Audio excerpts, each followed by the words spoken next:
Sumayin niyo nawa. Ang walang hanggang pagpapala at subaybay ng Amang makapangyarihan at manatili ang bawat isa sa kapayapaan. Lagi.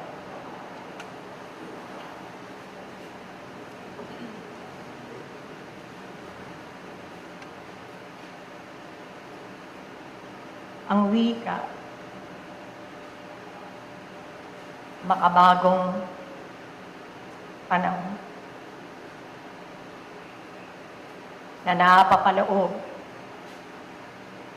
sa batas ng pagbabago tungo sa progreso o pag-unlad. Nakaalinsabay ang mahabang panahon na pinagdaanan ng bawat isang nilikha ng Ama. Pagbabago ang wika. Nasa malalim na kasaysayan ng sangkatauhan ay maraming buhay ang nagbuwis. Naganap ang external at internal na digmaan sa tinataguyod at pinaninindigang pagbabago na siyang daan o landas ng pagunlad. Ngunit kayo na malaunang nakikipag-aral sa lunduyang ito. Ano ang pagbabagong at pag-unlad ang naganap sa kontemporaryong panahon? Na lalong nadaragdagan ng bigat ang kapal sa alangaang ng mga negatibong kaisipan at damdamin ng makalupang pagnanasa ng maraming mga nilalang. Mga paglabag sa mga batas, pangunahing batas ng kaitaasan na patuloy na hinahamon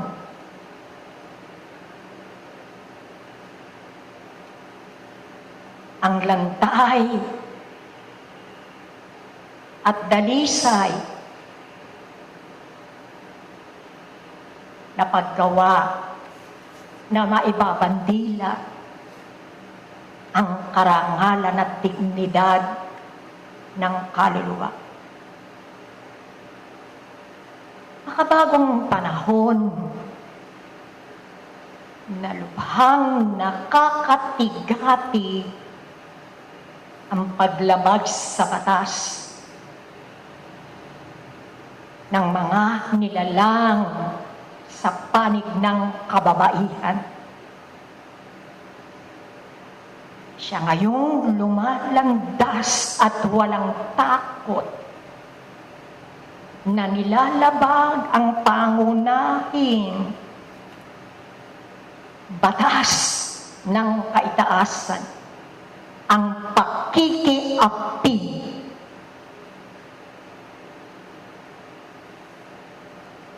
Na tumutukoy sa sosyal na suliranin. Mga kabataang maagang nilandas ang tukso o temptasyon ng pakikipag-ugnayan.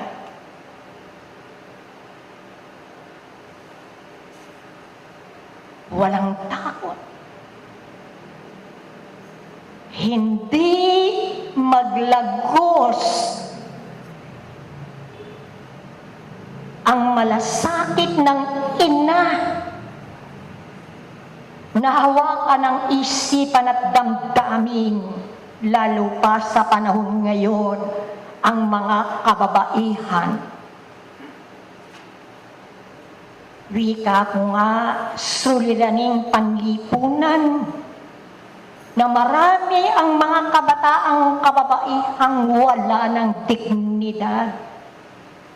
Walang takot lalong higit sa amang makapangyarihan na nakatunghay sa kanya.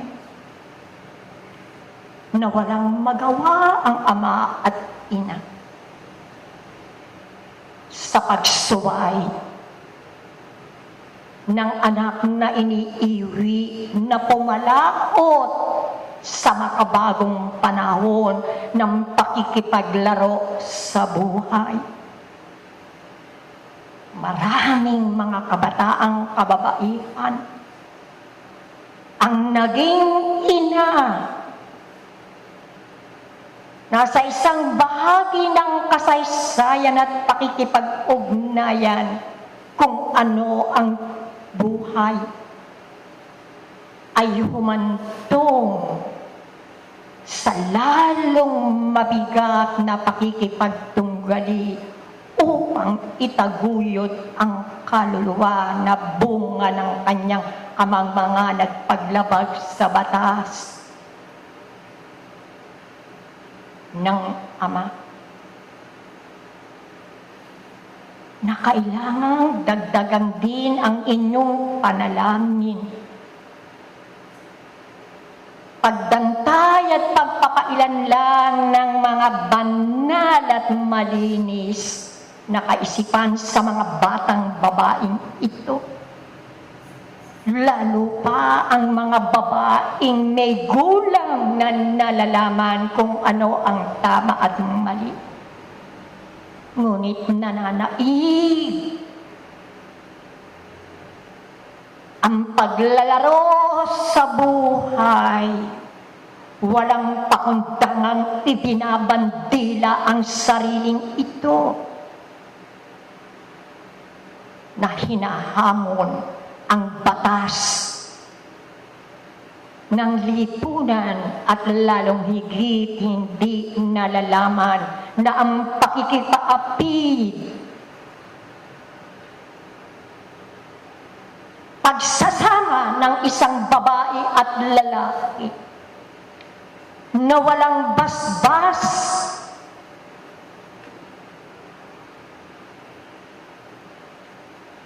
upang gampanan ang sariling ito sa landasin ng kamuwangan ng tukso na sinasabing makabagong panahon. O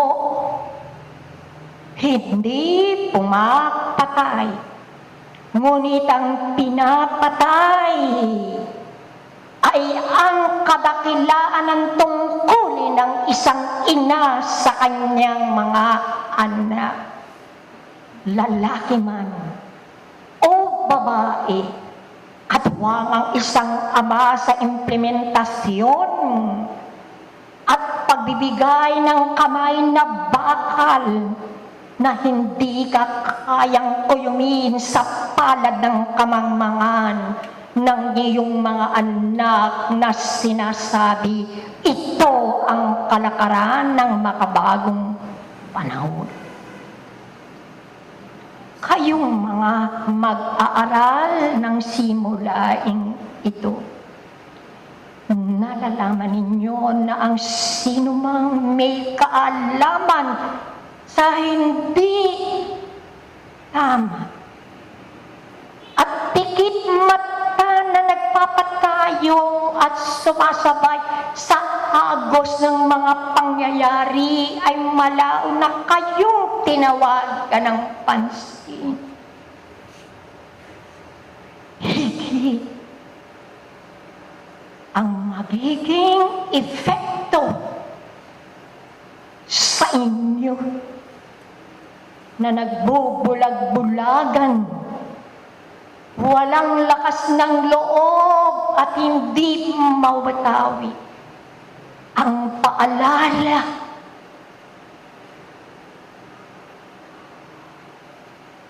na may batas. Huwag na sa paningin ng tao, kung hindi sa paningin pagsubaybay ng Ama. Sapagkat higit ang batas na tatanggapin ang lukti sa pagwawalang bahala, sapagkat kasama kayo sa paglabag sa pangunahing batas ng Ama at ng lipunan. Higit pa ito sa paglapastangan, hindi pagkilala, kawalan ng paggalang.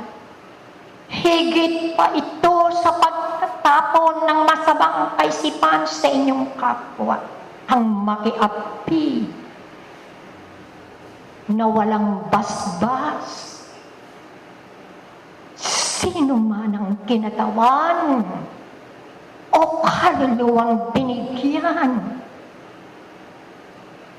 ng kaitaasan ng kapangyarihang idantay sa pangunahing lagusan ng kanyang pagkatao, sapagkat ang pagsasama ng isang babae at lalaki ay walang hanggang obligasyon at tungkulin, hindi lamang sa mga pagiging linlo, kundi lalong gayon din o higit sa iyong kapwa na ikaw ay isang magiging huwaran na isinasaalang-alang ang pagkilala sa mga pangunahing batas ng Ama. Bakit nangyayari ito? Sa paano ang organo internal ng katawang laman na kumukuha ng init at liwanag mula sa altar ng inyong puso, ang labay, ang atay, ay kumukuha ng init sa patuloy na pagkuha ng lakas na ibinibigay ng puso na siyang daluyan at pagitan o hibla ng pakikipag-ugnayan sa Amang makapangyarihan na kailangan ay may harmonya. Ang init na ito na bunga ng patuloy na paggawa ng inyong mga baga na susuhayan na kung bakit may pangunahing nagdudugtong na ugat. Magkaugnay ang puso at ang baga. Magbibigay ito ng init upang masuhayan ang pangangailangan ng katawang laman na masasagap ng oksiheno ng dugo na patuloy na mananalaytay na sa daamang daanan. Lalo pa na hindi nyo nababatid malaki ang ugnayan ng inyong bato na ang dugo, na ang magnetismo na lihim na kailangan sa kapanatagan at katalinuhan ay magdaraan muna at iikot matapos masala ang tinatawag na bato ng isang tao. Hindi na nagkakaroon ng siklo ang mekanismo ng gampanin ng mga pangunahing bahagi ng inyong katawang laman. Saan ito nauwi? Bakit sa maagang panahon, sa murang edad, ay kanilang tinatangkilik na ng laman ang namamayagpag na karamdamang tinatawag niyong diabetes. Ano ang salitang ito? Biya, salitang hiram na tumutukoy sa araw-araw. Biya. At ano ang huling mga salitang kinabuuan ng salitang diabetes?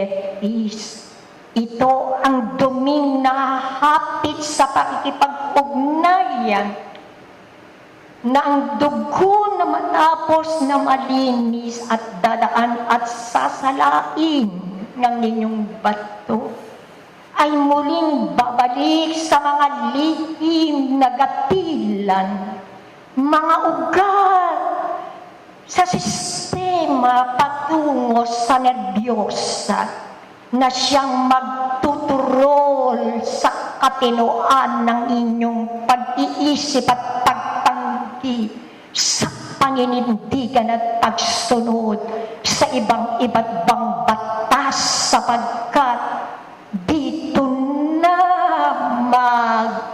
magniningning ang katotohanan sa iyong puso, ang kabutihan at ang katotohanan na maaaring maganap sa iyo.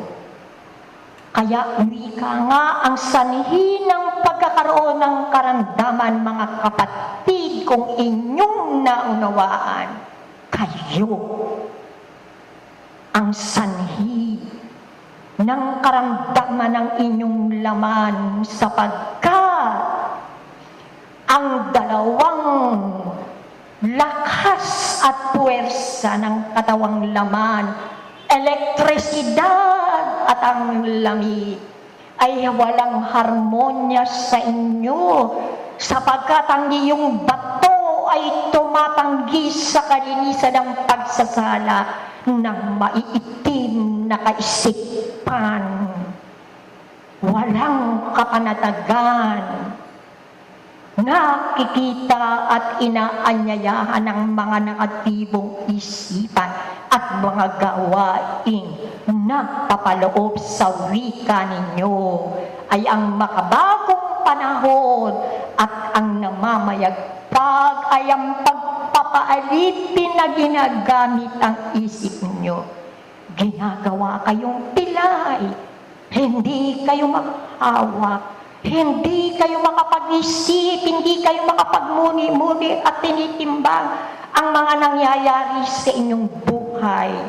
Ang pagpapaalipin sa makabagong daluyan ng pakikipag-ugnayan. Ang tinatawag ninyong pahintulutan, ang cellphone. Nababaog ang katalinuhan. Hindi gumagana ang maliliit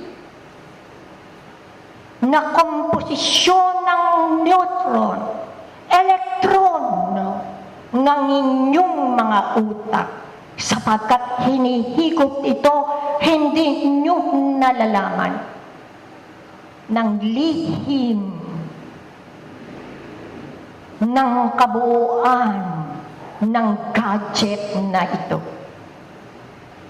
Ano ang napapansin nyo sa inyong mga sarili? Nawawala na kayo sa wisyo sapagkat kayo ay nakasandal sa maliit na daluyang itong higit na makapangyarihan na kayo ay unti-unting hinihigop ng kamunoy ng kamangmangan. Tayo ay magpapatuloy kung meron tayong tutulungan.